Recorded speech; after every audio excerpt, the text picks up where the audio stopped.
Unscripted.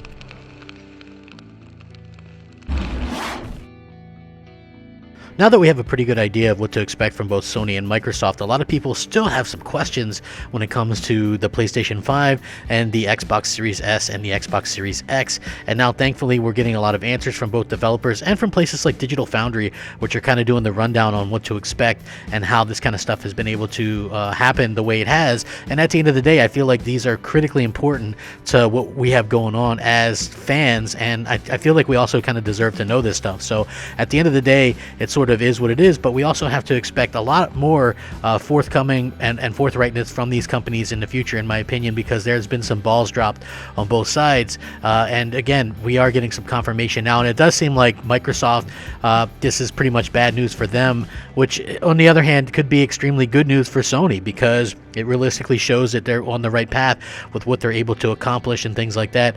I feel like the PlayStation 5 as a whole, both the digital and the physical edition, are fantastic values and things that a lot of people are going to get excited about. There's a lot of intangibles there that's going on, and this is some confirmation that everybody's been wanting to hear and that everybody's going to be talking about.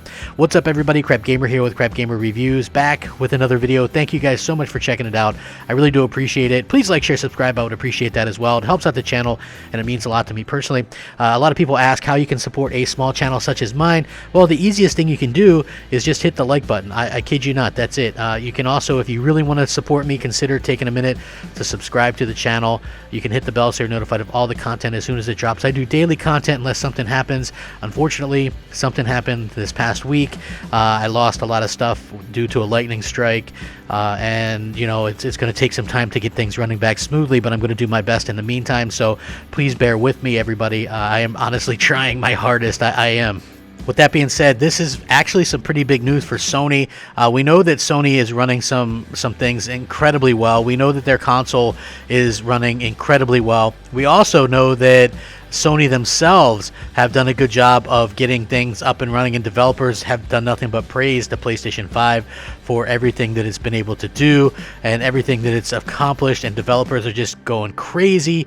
I feel like they've done a fantastic job with that, but at the same time, you know, it's one of those things where people aren't going to believe it until they have it in their hands, they see this stuff with their own eyes. Everybody thought that there was going to be this huge difference between, you know, Xbox Series X and the PlayStation 5, and at the end of the day, I just feel like that's just not really going to be the case.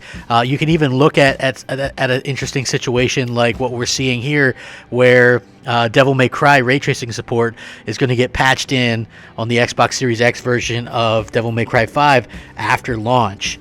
This is a running theme right now for the Xbox Series X, and yes, we haven't seen anything new running on the Xbox Series X. We have to kind of keep that in our minds. So Devil May Cry 5, the special edition, is only available on PlayStation 5 and Xbox Series X. Ray tracing features will be available upon release for PlayStation 5, will be added to the Xbox Series X version in a download patch post-launch.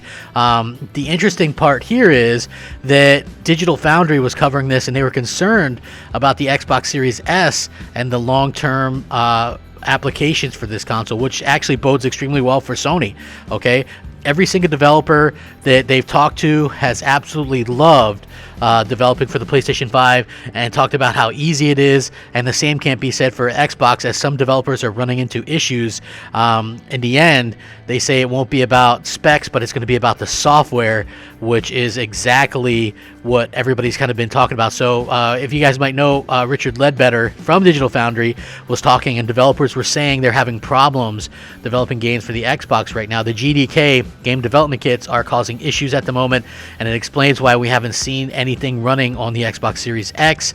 We've seen a few things running on the S, and they didn't look to be too good or too incredible, in my opinion. But yeah, it is a little bit of a problem, and going forward, it's why a lot of developers are choosing the PlayStation 5 as their main platform. If you look at it, okay, we can go back and look at what Sony did at their event this past week. Okay, we saw third-party games running on a PlayStation 5, and that's something that we have yet to really see on the Xbox Series X. And it's not just that it's third-party games running on there, it's that we're seeing third-party games run magnificently well on there, right? Like, that's something that everybody's going to kind of keep in their mind, is we're seeing great games running on there, just kind of able to take advantage of what this powerful piece of hardware can do.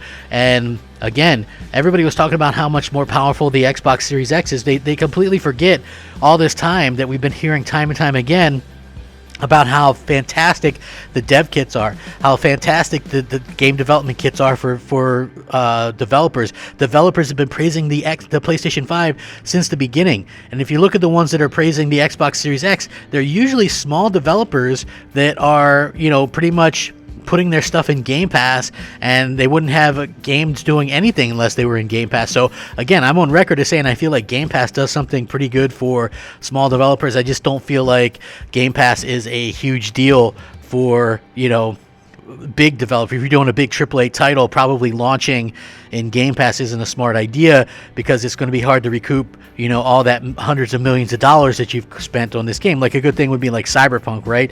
That game supposedly took, what, $120 million, and that's probably before marketing, and you're expecting it a certain amount of sales on Xbox platform, PlayStation platform, PC, what have you. And if your games aren't going to be able to accomplish that or pull that off, I feel like that could be a big issue sort of going forward. So we'll have to kind of look out into what these developers are doing to sort of rectify that. And again, I feel like both the PlayStation 5 and Xbox Series X are powerful consoles.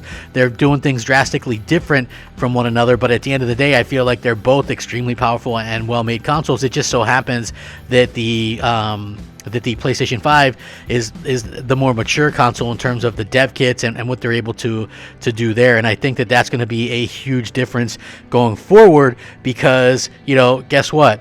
That's what matters, man. It's the content. No matter what anybody says, no matter who tries to tell you otherwise, if you don't have the content, it doesn't matter what your console can do. And that's honestly 100% the truth. If you don't have the content, it honestly does not matter what you can do, what you bring to the table in terms of features, because I see all day, every day, like people on the Xbox side, Xbox Series X, backwards compatibility, upgrades to backwards compatibility, this kind of audio, this, 4K, 60 frames, 120 frames, and they list all this stuff. Game Pass, it's great, EA Play, and then the thing that's missing is games, right? Like, new games. Why would anybody buy a new Xbox for $500+ or $300+ and not have any new games to play worth a damn? I just do not understand that. I just do not understand it. That absolutely boggles my mind. On the PlayStation side, yes, the thing that I like about the PlayStation side right now is fans are going to be fans regardless, but I saw PlayStation fans call out Sony for a little bit of misleadings that they had, you know, like they believe in generations, and I get it, right? And it sounds like damage control. When you actually read what Jim Ryan said, it does sound like damage controls, because he did say that they were going to continue to support the PS4, and it's their right to do so. Yes, I do 100% agree that the games that are being cross-gen are going to be held back by the PlayStation 4 hardware, and that's a fact. That's not to say they can't be great games. That's not to say that they won't look great. That's just to say that the scope and the game design is going to make it so that those games are in fact held back from what we would have been able to get. Horizon Zero Dawn, those developers have been on record as saying they could have achieved, you know, rideable mounts, like flying around in that game, and you're flying around. They weren't able to do that due to the limitations of the PS4. So the fact is, you're not going to be able to do that in the PS5 game. It's just not going to happen. So that's a little bit of a bummer. Hopefully God of War, the sequel, isn't going to be held back. Hopefully it sounds like that's going to be a PlayStation 5 only game. There's other ones like Ratchet & Clank, Gran Turismo 7, you know, Destruction All-Stars, Godfall. There's games, Demon Souls, that aren't going to be held back.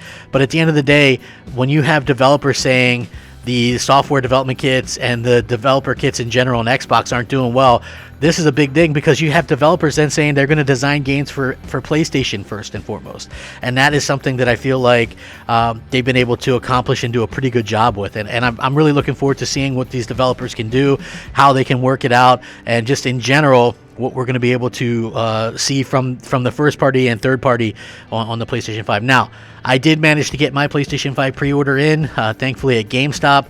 I know a lot of people were having problems, and Sony is promising more pre-orders to come sooner rather than later. So just kind of keep your eye out and things like that, because there's going to be more. Again, they say they're going to have more PlayStation 5s at launch than they had PlayStation 4s. So that could be something that a lot of people sort of can kind of pay attention to and just keep in mind that as we get further and further into this whole kind of situation, we're going to see more and more games start to come out, and we're going to see more and more games for these consoles that are going to take advantage of the consoles themselves. So while it is a bummer, so far it's only been announced 3 games that are going to be held back, and you know, I feel like even those games still look good. Now it would have been a different story if they looked as bad as Halo Infinite, but they looked much better, and they weren't really going to be coming in as hot. So I hope from the bottom of my heart that we get some games that take advantage of these consoles right away. Whether or not that's the case, we'll have to see. On the Xbox side, it's even worse because there's literally nothing new, right? There's nothing new, so we're going to have to kind of deal with that as fans. And, you know, if you have displeasure with that, there's ways to sort of speak up about that without, you know, being too harsh, you know, because I feel like everybody should have their own mind to be able to speak their mind. So hopefully we continue to do that respectfully as possible. So with that being said, this has been a heck of a week. It's been a little bit of an up and down week for me myself. If you want to help me out, like the video, share it out, take a minute to consider subscribing. Stay safe, happy, and healthy, though, my friends. I really do mean that. It means everything. It does. So thank you for watching. Have a fantastic day. Game on, my friends. Game on. Rack 'em up. The Crapgamer. Out. Unscripted.